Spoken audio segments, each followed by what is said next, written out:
Hi hello friends, welcome to CET fighters YouTube channel. ನೀವೇನಾದರೂ ಇದೇ ಮೊದಲ ಬಾರಿಗೆ ನಮ್ಮ ಚಾನಲನ್ನು ನೋಡ್ತಾ ಇದ್ದರೆ ಆದಷ್ಟು ಚಾನಲ್ಗೆ ಸಬ್ಸ್ಕ್ರೈಬ್ ಮಾಡಿಕೊಂಡು ಪಕ್ಕದಲ್ಲಿರುವಂಥ ಬೆಲ್ಲೈಕನ್ನ ಆಲ್ ಅಂತ ಹೊತ್ಕೊಳ್ಳಿ. ಬನ್ನಿ ಸ್ನೇಹಿತರೆ, ಇವತ್ತಿನ ಈ ಒಂದು ವಿಡಿಯೋದಲ್ಲಿ ಗ್ರಾಮ ಲೆಕ್ಕಿಗರ ಹುದ್ದೆಗಳಿಗೆ ಸಂಬಂಧಪಟ್ಟಂತೆ ಈಗ ಆಲ್ರೆಡಿ ನಿಮ್ಮ ಒಂದು ರ್ಯಾಂಕ್ ಲಿಸ್ಟ್ ಮತ್ತು ನಿಮ್ಮ ಒಂದು ಸ್ಕೋರ್ಗಳನ್ನು ಅಧಿಕೃತವಾಗಿ ಪ್ರಕಟಣೆ ಮಾಡಲಾಗಿರುತ್ತದೆ. ಈ ಒಂದು ಹುದ್ದೆಗಳಿಗೆ ಸಂಬಂಧಪಟ್ಟಂತೆ ಈಗ ಆಲ್ರೆಡಿ ನಿಮ್ಮ ಸ್ಕೋರನ್ನು ನೋಡ್ಕೊಂಡಿದ್ರೆ 1:5 ದಾಖಲಾತಿ ಪರಿಶೀಲನೆ ಯಾವಾಗ ಮತ್ತು ಎಷ್ಟು ಮಾರ್ಕ್ಸ್ ಬಂದರೆ ನೀವು ಆಯಾ ಒಂದು ಜಿಲ್ಲೆಗೆ ಆಯ್ಕೆ ಆಗ್ಬೋದು ಮತ್ತು ದಾಖಲಾತಿ ಪರಿಶೀಲನೆಗೆ ಎಲಿಜಿಬಲ್ ಆಗ್ಬೋದು ಅಂತ ಕಂಪ್ಲೀಟಾಗಿ ಈ ಒಂದು ವಿಡಿಯೋದಲ್ಲಿ ಮಾಹಿತಿಯನ್ನು ತಿಳಿಸ್ಕೊಡ್ತೀನಿ. ವಿದ್ಯಾರ್ಥಿಗಳು ವಿಡಿಯೋನ ಸ್ಕಿಪ್ ಮಾಡದೆ ಕೊನೆವರೆಗೂ ನೋಡಿ.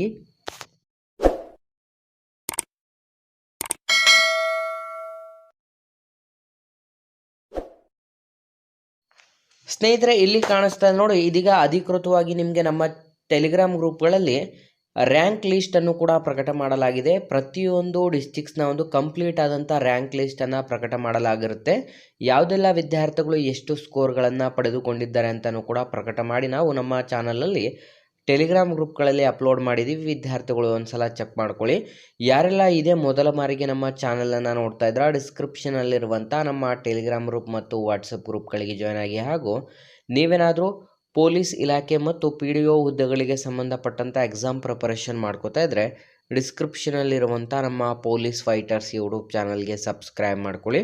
ಸ್ನೇಹಿತರೆ, ನೀವಿಲ್ಲಿ ಗಮನಿಸ್ತಾ ಇರ್ಬೋದು ರ್ಯಾಂಕ್ ಮತ್ತು ಅವರ ಒಂದು ಸೀರಿಯಲ್ ನಂಬರ್, ಅಪ್ಲಿಕೇಶನ್ ನಂಬರ್ ಮತ್ತು ಕ್ಯಾಂಡಿಡೇಟ್ ನೇಮ್, ನಂತರ ಅವರ ಒಂದು ರಿಜಿಸ್ಟ್ರೇಷನ್ ನಂಬರ್, ನಂತರ ಅವರ ಒಂದು ಪೇಪರ್ ಫಸ್ಟ್ ಮತ್ತು ಪೇಪರ್ ಸೆಕೆಂಡ್ ಮತ್ತು ಟೋಟಲ್ ಸ್ಕೋರ್ ಎಷ್ಟು ಮಾಡಿದ್ದಾರೆ ಅಂತಲೂ ಕೂಡ ತಿಳಿಸಲಾಗಿರುತ್ತೆ. ಸ್ನೇಹಿತರೆ, ನೀವು ಪ್ರತಿಯೊಂದು ಡಿಸ್ಟಿಕ್ಸ್ನ ಒಂದು ಕಟ್ ಆಫ್ ಲಿಸ್ಟ್ ಮತ್ತು ಪ್ರತಿಯೊಂದು ಡಿಸ್ಟಿಕ್ಸ್ನ ಒಂದು ಸ್ಕೋರ್ ಕಾರ್ಡ್ ಹಾಗೂ ರ್ಯಾಂಕ್ ಲಿಸ್ಟನ್ನು ನಮ್ಮ ಟೆಲಿಗ್ರಾಮ್ ಗ್ರೂಪಲ್ಲಿ ಅಪ್ಲೋಡ್ ಮಾಡಿದ್ದೀವಿ. ನೀವು ಗಮನಿಸ್ಬೋದು ಸ್ನೇಹಿತರೆ, ಇದಾದ ನಂತರ ನಿಮಗೆ ಪ್ರಾವಿಷನಲ್ ಲಿಸ್ಟನ್ನು ಅನೌನ್ಸ್ ಮಾಡಲಾಗುತ್ತದೆ. ಅಂತಂದರೆ 1:5 ದಾಖಲಾತಿ ಪರಿಶೀಲನೆಗೆ ಯಾವ ಯಾವ ಡಿಸ್ಟಿಕ್ಕಿಂದ ಎಷ್ಟು ಜನ ಎಕ್ಸಾಮ್ಸ್ ಬರೆದಿರ್ತಾರೆ ಅದರಲ್ಲಿ ಮೆರಿಟಲ್ಲಿರುವಂಥ 1:5 ಒಂದು ಹುದ್ದೆಗಳಿಗೆ 5 ಜನ ವಿದ್ಯಾರ್ಥಿಗಳಂಗೆ ಎಷ್ಟು ಹುದ್ದೆಗಳಿರುತ್ತೆ ಇಂಟು 5 ಮಾಡಿ ಎಷ್ಟು ಜನ ಆಯ್ಕೆ ಆಗ್ತಾರೆ, ಆಯಾ ಒಂದು ಕ್ಯಾಟಗರಿಗೆ ಸಂಬಂಧಪಟ್ಟಂತೆ ಎಷ್ಟು ಜನ ಎಲಿಜಿಬಲ್ ಆಗಿದ್ದಾರೆ ಅಂತ ನೋಡಿಕೊಂಡು ಈ ಒಂದು ಹುದ್ದೆಗಳಿಗೆ 1:5 ಲಿಸ್ಟನ್ನು ಪ್ರಕಟ ಮಾಡಲಾಗುತ್ತೆ. ಸ್ನೇಹಿತರೆ, ನೀವು ಮಿನಿಮಮ್ ಡಾಕ್ಯುಮೆಂಟ್ ವೆರಿಫಿಕೇಷನ್ಗೆ ಎಲಿಜಿಬಲ್ ಆಗಬೇಕು ಅಂತಂದರೆ 70 ಮಾರ್ಕ್ಸ್ಗಳನ್ನು ಪಡೆದುಕೊಂಡಿದ್ರೆ ಮಾತ್ರ ಈ ಒಂದು ಮಿನಿಮಮ್ ಡಾಕ್ಯುಮೆಂಟ್ ವೆರಿಫಿಕೇಷನ್ಗೆ ಎಲಿಜಿಬಲ್ ಆಗುವಂಥ ಒಂದು ಸಾಧ್ಯತೆಗಳನ್ನು ಇದೀಗ KEಯಿಂದ ಅಧಿಕೃತವಾಗಿ ವಿದ್ಯಾರ್ಥಿಗಳಿಗೆ ಆಲ್ರೆಡಿ ಬಿಡುಗಡೆ ಮಾಡಲಾಗಿರುತ್ತೆ. ನೀವು ಗಮನಿಸ್ತಾ ಇರ್ಬೋದು ಸ್ನೇಹಿತರೆ, ಈಗ ಆಲ್ರೆಡಿ ನೀವು ನೋಡಿರೋ ಪ್ರಕಾರ VAO ಹುದ್ದೆಗಳಿಗೆ ಸಂಬಂಧಪಟ್ಟಂತೆ ಎಕ್ಸಾಮ್ಸ್ನ ಕಂಪ್ಲೀಟ್ ಸ್ಕೋರ್ ಲಿಸ್ಟನ್ನು ಅನೌನ್ಸ್ ಮಾಡಲಾಗಿರುತ್ತೆ. ಈ ಒಂದು ಸ್ಕೋರ್ ಲಿಸ್ಟಲ್ಲಿ ಪೇಪರ್ ಮತ್ತು ಪೇಪರ್ ಫಸ್ಟ್ ಹಾಗೂ ಪೇಪರ್ ಸೆಕೆಂಡ್ಗಳನ್ನು ಒಳಗೊಂಡಂತೆ 2ರಿಂದ ಮಿನಿಮಮ್ 70 ಮಾರ್ಕ್ಸ್ಗಳನ್ನು ಪಡೆದುಕೊಂಡಿದ್ರೆ ನೀವು ಎಲಿಜಿಬಲ್ ಆಗ್ತಾ ಹೋಗ್ತೀರಾ. ಸ್ನೇಹಿತರೆ, ನೀವು ಈ ಒಂದು ಪ್ರತಿಯೊಂದು ಡಿಸ್ಟಿಕ್ಕಿಗೆ ಆಗಲಿ ಯಾವುದೇ ಒಂದು ಡಿಸ್ಟಿಕ್ಕಿಗಾಗಲಿ ನೀವು ಗಮನಿಸಿದರೆ ಆಲ್ರೆಡಿ ವಿದ್ಯಾರ್ಥಿಗಳು ಟಾಪಲ್ಲಿರುವಂಥ ವಿದ್ಯಾರ್ಥಿಗಳು ಎಷ್ಟು ಜನ 140+ ತೆಗೆದಿದ್ದಾರೆ ಅಂತಲೂ ಕೂಡ ನಿಮಗೆ ಗೊತ್ತಿರುತ್ತದೆ. ಹಾಗಾಗಿ ನಿಮ್ಮ ಒಂದು ಕಟ್ ಆಫ್ ಎಷ್ಟಕ್ಕೆ ನಿಲ್ಲುವಂಥ ಸಾಧ್ಯತೆಗಳಿರುತ್ತದೆ ಅಂತಂದರೆ ಅದು ಕಂಪ್ಲೀಟಾಗಿ ಡಿಸ್ಟಿಕ್ ವೈಸು ಬೇರೆ ಬೇರೆ ಆಗ್ತಾ ಹೋಗುತ್ತೆ. ಆ ಒಂದು ಡಿಸ್ಟಿಕ್ಕಲ್ಲಿ ಎಷ್ಟು ಹುದ್ದೆಗಳಿರುತ್ತೆ ಆ ಒಂದು ಹುದ್ದೆಗಳಿಗೆ ಸಂಬಂಧಪಟ್ಟಂತೆ ಎಷ್ಟು ಜನ ಎಲಿಜಿಬಲ್ ಆಗಿರ್ತಾರೆ ಮತ್ತು ಅವರು ಎಷ್ಟು ಸ್ಕೋರ್ಗಳನ್ನು ಪಡೆದುಕೊಂಡಿದ್ದಾರೆ ಅಂತ ಅದು ಕಂಪ್ಲೀಟಾಗಿ ಬೇರೆ ಬೇರೆ ಡಿಸ್ಟಿಕ್ಕಿಗೆ ಬೇರೆ ಬೇರೆ ರೀತಿಯಾಗಿ ಮ್ಯಾಟ್ರ್ ಆಗ್ತಾ ಹೋಗುತ್ತೆ. ಹಾಗೆ 1:5 ಲಿಸ್ಟಲ್ಲಿ ಆಯ್ಕೆಯಾದಂಥ ಅಭ್ಯರ್ಥಿಗಳು ಎಲ್ರಿಗೂ ಕೂಡ ನಿಮಗೆ ಜಾಬ್ ಸಿಗೋದಿಲ್ಲ ಮತ್ತು ಈ ಒಂದು ಲಿಸ್ಟಲ್ಲಿ ಇರುವಂಥ ಪ್ರತಿಯೊಬ್ಬರಿಗೂ ಕೂಡ ಜಾಬ್ ಕನ್ಫರ್ಮ್ ಅನ್ನುವಂಥದ್ದು ತುಂಬ ಜನ ವಿದ್ಯಾರ್ಥಿಗಳು ಮೆಸೇಜ್ ಮಾಡ್ತಾಯಿದ್ರೆ ಅದು ತಪ್ಪಾಗಿರುತ್ತೆ. ಯಾರೆಲ್ಲ ನೀವು ಎಕ್ಸಾಮ್ಸನ್ನು ಬರೆದಿದ್ರೆ ಅವರ ಎಲ್ಲರ ಒಂದು ಸ್ಕೋರ್ಗಳನ್ನು ಈ ಒಂದು PDF ಪ್ರಕಟ ಮಾಡಲಾಗಿರುತ್ತೆ. ಅವರು ಪ್ರತಿಯೊಬ್ಬರು ವಿದ್ಯಾರ್ಥಿಗಳು ಕೂಡ ನಿಮ್ಮ ಸ್ಕೋರ್ಗಳನ್ನು ನೋಡ್ಕೋಬೇಕು.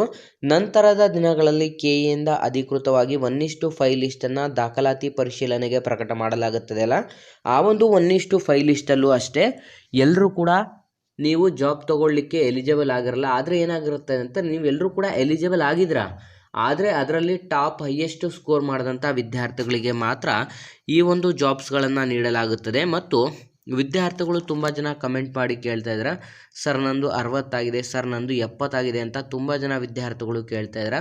ಸ್ನೇಹಿತರೆ, ಕಂಪ್ಲೀಟಾಗಿ ನಿಮ್ಮ ಒಂದು ಕಟ್ ಆಫ್ ಲಿಸ್ಟ್ ಡಿಪೆಂಡ್ ಆಗುವಂಥದ್ದು ನಿಮ್ಮ ಒಂದು ಡಿಸ್ಟಿಕ್ಸ್ಗಳಲ್ಲಿ ಎಷ್ಟು ಜನ ಕ್ಯಾಂಡಿಡೇಟ್ಸ್ ಕ್ವಾಲಿಫೈ ಆಗ್ತಾರೆ, ಎಷ್ಟು ಸ್ಕೋರ್ಗಳನ್ನು ಮಾಡಿದ್ದಾರೆ ಅದ್ರ ಮೇಲೆ ಕಂಪ್ಲೀಟಾಗಿ ಡಿಫ್ರೆಂಟಾಗಿ ಪ್ರತಿಯೊಂದು ಡಿಸ್ಟಿಕ್ಗಳಿಗೂ ಕೂಡ ಚೇಂಜ್ ಆಗ್ತಾ ಹೋಗುತ್ತೆ.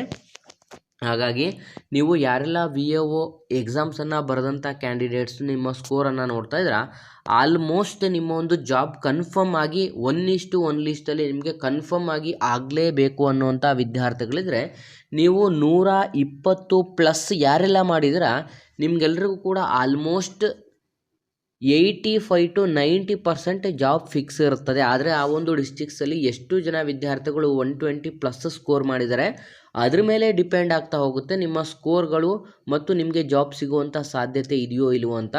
ಈಗ ಫಾರ್ ಎಕ್ಸಾಂಪಲ್ ಈಗ GM ಅಲ್ಲಿ 2 ಪೋಸ್ಟ್ ಇದೆ ಅಂತಂದರೆ ನೀವು 120+ ಮಾಡಿದಂಥವ್ರೆ ಒಂದು 120 ಜನ ಇತ್ತು ಅಂತಂದರೆ ಅಲ್ಲಿ ಸಿಗುವಂಥ ಸಾಧ್ಯತೆಗಳು ತುಂಬ ಕಡಿಮೆ ಇರುತ್ತದೆ. ಈಗ GM ಅಲ್ಲಿ 2 ಪೋಸ್ಟ್ ಇದ್ದು ಇಬ್ಬರು ವಿದ್ಯಾರ್ಥಿಗಳು ಮಾತ್ರ 120+ ಮಾಡಿ ಇನ್ನೂ ತುಂಬ ಜನ ವಿದ್ಯಾರ್ಥಿಗಳು 100ಕ್ಕಿಂತ ಕೆಳಗಡೆ ತೆಗೆದಿದ್ರೆ ಅಂತಹ ಸಂದರ್ಭದಲ್ಲಿ 120+ ಮಾಡಿದಂಥ ವಿದ್ಯಾರ್ಥಿಗಳಿಗೆ ಕನ್ಫರ್ಮ್ ಆಗಿ ಜಾಬ್ ಸಿಗುವಂಥ ಸಾಧ್ಯತೆಗಳಿರುತ್ತೆ. ಅಂತಂದರೆ ಎಲ್ಲ ದಾಖಲಾತಿಗಳು ಸರಿ ಇದ್ದರೆ ಅವರು ಕನ್ಫರ್ಮ್ ಆಗಿ ಈ ಒಂದು VAO ಜಾಬ್ಸಿಗೆ 100ಗೆ 100% ಪಕ್ಕ ಅವರಿಗೆ ಜಾಬ್ ಸಿಗುವಂಥ ಸಾಧ್ಯತೆಗಳು ಕೂಡ ಇರುತ್ತೆ. ಹಾಗಾಗಿ ಸ್ನೇಹಿತರೆ ಯಾರೆಲ್ಲ ವೀಡಿಯೋಸ್ನ ನೋಡ್ತಾ ಇದ್ದೀರಾ ನಿಮಗೆ ಏನೇ ಒಂದು ಡೌಟ್ಸ್ ಇದ್ದರೆ ಕಮೆಂಟಲ್ಲಿ ಕಮೆಂಟ್ ಮಾಡಿ ತಿಳಿಸಿ. ನಿಮಗೆ ನಾವು ಇನ್ನೂ ಹೆಚ್ಚಿನ ಒಂದು ಕ್ಲಾರಿಟಿಯನ್ನು ನೀಡೋಕ್ಕೆ ನೆಕ್ಸ್ಟ್ ವೀಡಿಯೋದಲ್ಲಿ ತಿಳಿಸ್ತೀವಿ. ಸ್ನೇಹಿತರೆ ಇವತ್ತಿನ ಈ ಒಂದು ಮಾಹಿತಿಯನ್ನು ಲೈಕ್ ಮಾಡಿ ಮತ್ತು ನಿಮ್ಮ ಎಲ್ಲ ಸ್ನೇಹಿತರೊಂದಿಗೆ ಶೇರ್ ಮಾಡೋದ್ರ ಮೂಲಕ ರ್ಯಾಂಕ್ ಲಿಸ್ಟನ್ನು ನಮ್ಮ CET ಫೈಟರ್ಸ್ ಟೆಲಿಗ್ರಾಮ್ ಗ್ರೂಪಲ್ಲೂ ಕೂಡ ಅಪ್ಲೋಡ್ ಮಾಡಿದ್ದೀವಿ. ವಿದ್ಯಾರ್ಥಿಗಳು ಒಂದ್ಸಲ ಚೆಕ್ ಮಾಡ್ಕೊಳ್ಳಿ ಮತ್ತು ಈ ಒಂದು ವಿಡಿಯೋನ ಲೈಕ್ ಮಾಡಿ ಮತ್ತು ನಿಮ್ಮ ಎಲ್ಲ ಸ್ನೇಹಿತರೊಂದಿಗೆ ಶೇರ್ ಮಾಡಿ ಅಂತ ತಿಳಿಸ್ತಾ ಇದ್ದೀವಿ ಸ್ನೇಹಿತರೆ.